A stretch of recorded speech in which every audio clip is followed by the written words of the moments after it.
बिस्मिल्लाहिर्रहमानिर्रहीम। अस्सलाम वालेकुम students. Class 4 maths lecture number 5 है हमारा। पेज नंबर 15 ओपन करेंगे आप सब। सबसे पहले हम आज का टॉपिक एडिशन से स्टार्ट करेंगे और सबसे पहले हम इसकी एक एग्जांपल लेंगे जिसमें हम सिंपल एडिशन को ट्राई करेंगे। एडिशन का मतलब है किसी भी चीज़ को ऐड करना। ऐड के क्वेश्चंस, इसके सम्स आप लोगों ने रेगुलर अपनी क्लास में किए होंगे। इसको हम एक बार फिर से देख लेते हैं कि एडिशन हमारे किस तरीके से होती है। हमारे पास दो अमाउंट्स हैं, इनको हमने सिंपल ऊपर नीचे रखना होता है। एक अमाउंट हम ऊपर वाली लाइन में लिखते हैं, एक नीचे वाली लाइन में लिखते हैं। हमारे पास दो अमाउंट्स हैं 122,139 और 324,120। इन अमाउंट्स को हमने लिखा और नीचे हम इनका आंसर निकालते हैं।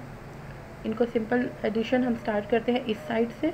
हमेशा राइट हैंड साइड से एडिशन स्टार्ट की जाती है। सबसे पहले 9 और 0 को आपस में ऐड किया जाता है। 9 + 0 का आंसर हमारे पास 9 ही आ जाएगा। 3 + 2, अगर आप चाहें तो इसको अपनी फिंगर्स पे कैलकुलेट कर सकते हैं। अगर आप चाहें तो इसको छोटी छोटी एडिशंस को आप वैसे ही ज़बानी आपको आती होंगी, आप कर सकते हैं। 3 + 2 = 5 हो जाता है। इसके नीचे हम 5 लिख देंगे। 1 और 1 हमारा 2 होता है, वो हमने लिख दिया।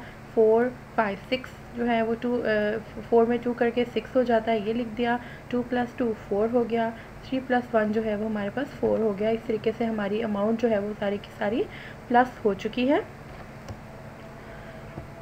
नेक्स्ट आपके जो एडिशन है उसके अंदर आप कैरी वाले क्वेश्चंस को भी सॉल्व करते हैं। और कैरी वाले क्वेश्चंस को करने के लिए हम इस दो एग्जांपल्स जो यहाँ पर दी गई हैं इनको देखते हैं। सबसे पहले हम एग्जांपल नंबर 1 देखते हैं कि आपके पेज नंबर 15 के ऊपर ही ये दो एग्जांपल्स दी गई हैं बुक के ऊपर। अगर आप चाहें तो अपनी बुक साथ में ओपन कर सकते हैं। ये आपकी बुक का ही पेज है। 8 और 3 को हम आपस में प्लस करते हैं तो हमारे पास आंसर आता है 11। हम 1 यहाँ पे लिख देंगे और 1 जो है वो कैरी का आगे ले जाएंगे।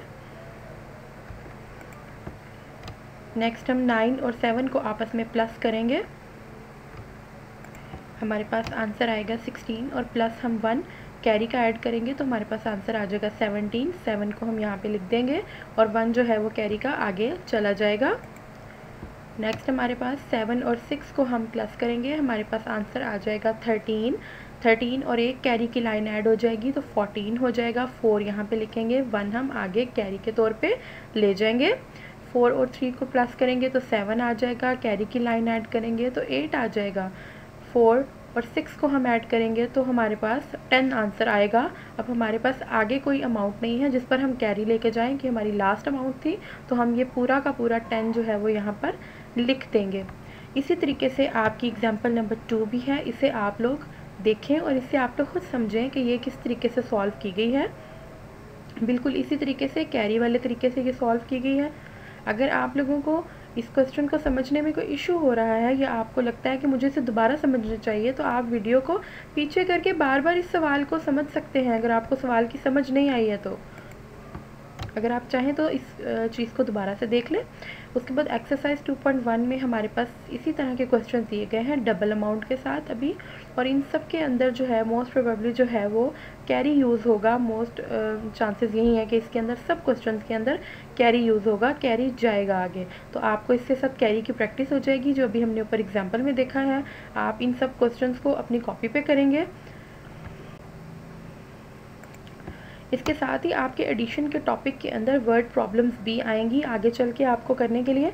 तो उसमें आप ऐसा करते हैं कि जब आपको कोई वर्ड प्रॉब्लम दी जाती है तो इसकी सारी की सारी इंग्लिश स्टेटमेंट्स के अंदर से आपने अपनी जो मेन अमाउंट होती है उसको निकालना होता है। अब जो मैंने आपको ये हाईलाइट करके ब्लू करके लिख के दी है, लेकिन आपकी बुक के ऊपर ऐसे नहीं होता। आपकी बुक के ऊपर ये सिंपल ब्लैक से ही लिखा होता है, तो आपको इसमें से निकालनी होती है अमाउंट कि मेरी अमाउंट कौन सी है।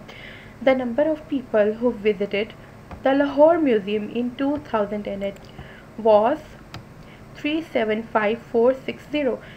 वो कह रहे हैं कि 2018 में लाहौर म्यूज़ियम को विज़िट करने वाले लोगों की तादाद इतनी थी और 2019 में ये तादाद इतनी हो गई। How many people did visit the museum in 2 years। 2 सालों में कितने लोगों ने म्यूज़ियम को विज़िट किया या म्यूज़ियम की सैर की। तो इसके लिए हम इन दो अमाउंट्स को लेंगे। अब आपने इसमें कंफ्यूज नहीं होना कि आप कोई बच्चा ये 2018 और 2019 को जो है वो नीचे क्वेश्चन में ना ले ले। आपने क्वेश्चन को अच्छी तरह से पढ़ना है, उसको समझना है। इसमें वो ईयर्स के अंदर लोगों की तादाद की बात कर रहे हैं। ये तो हमारे पास सन लिखा हुआ है, यानी हमारे पास ईयर का नंबर है ये, और ये हमारे पास लोगों की तादाद है। तो आपने लोगों की तादाद को हल करना है, ना कि आपने ईयर के नामों को आपस में हल करना है। ये दोनों अमाउंट्स मैंने आपको यहाँ पे लिख के दी हैं। आप इसे बिल्कुल यहाँ से देख के ऐसे ही अपनी कॉपी पे लिख लें और वहाँ पे आप इसको सॉल्व करने की कोशिश करें। नेक्स्ट स्टूडेंट्स, हम देखेंगे कम्यूटेटिव प्रॉपर्टी ऑफ एडिशन।